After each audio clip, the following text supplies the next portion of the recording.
Slave resistance was a fact of life throughout the Americas, constituted not in the trends and opinions that shape academic discourse, but in the slavery experience itself.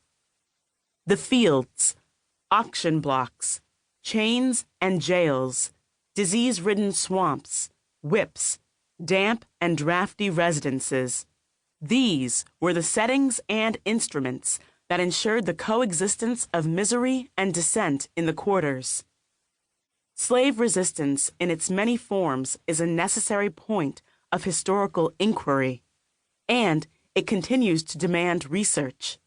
Yet, how resistance is studied has changed and must continue to do so.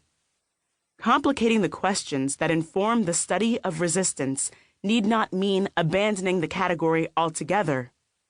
Indeed, doing so would cost us insight into essential parts of the history of slavery. For all that we now know about slave resistance, many of its dimensions remain opaque. Assuming that few new sources will come to light, we need innovative ways to read our existing ones.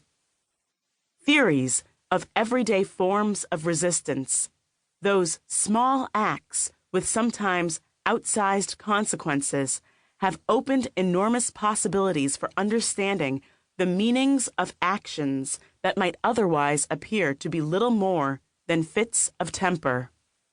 Theft, foot dragging, short-term flight, and feigning illness were commonplace acts in the Old South and are widely understood to be everyday forms of resistance. Hidden or indirect expressions of dissent, quiet ways of reclaiming a measure of control over goods, time, or parts of one's life. But what are we to make of the larger significance of such opposition? Though it is possible to understand such acts as safety valves, that is, as individual expressions of dissatisfaction that released anger and frustration but posed no danger to the system, such an interpretation loses sight of their importance to slaves and slaveholders. Neither accommodationist nor a direct attack on slavery, everyday resistance occupied, as political scientist James Scott has argued, the wide terrain between consent on one hand and open, organized opposition on the other.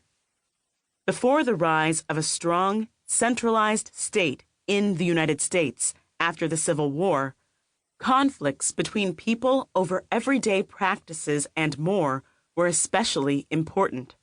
On antebellum plantations, where elite slaveholders had many of the powers later ascribed to the state, it was in the daily tug-of-war over labor and culture that power and its assumptions were contested from below, not in formal institutions such as courtrooms or political organizations. In such a context, the everyday is a particularly salient category of analysis.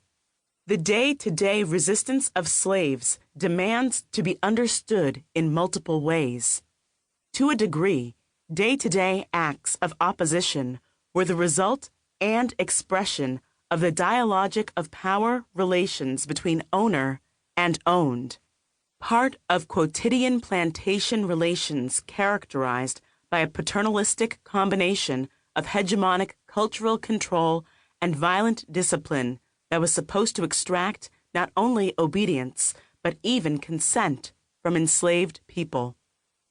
To a larger extent, however, this framework fails to explain everyday slave resistance sufficiently.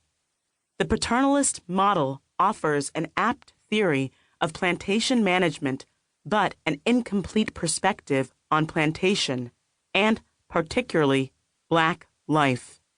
Sustained collective rebellion was almost always impossible under the level of slave control that permeated antebellum Southern culture. Most opposition was, of necessity, masked and short-lived. In itself, this is a measure of the force